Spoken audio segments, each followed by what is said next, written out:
How to fix Instagram's privacy settings. Now, to fix Instagram privacy settings depends upon what kind of privacy setting you want. You want maximum privacy or you want to make it as public as possible. So to check these out, we're going to launch Instagram and go to our profile page.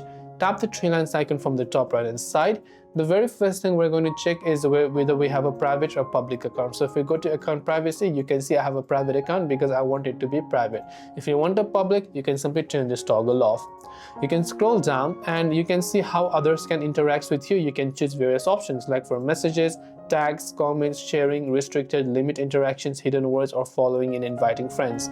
So for messages and story replies, you can even choose how people can reach you, or if you don't want people to DM you, you can select no one to message you or no one to send you message requests over here, and all these various sorts of options. Similarly, for tags and mentions, you can customize whether you want to allow tags from everybody or don't allow tags, and the mentions from everyone or not allow mentions.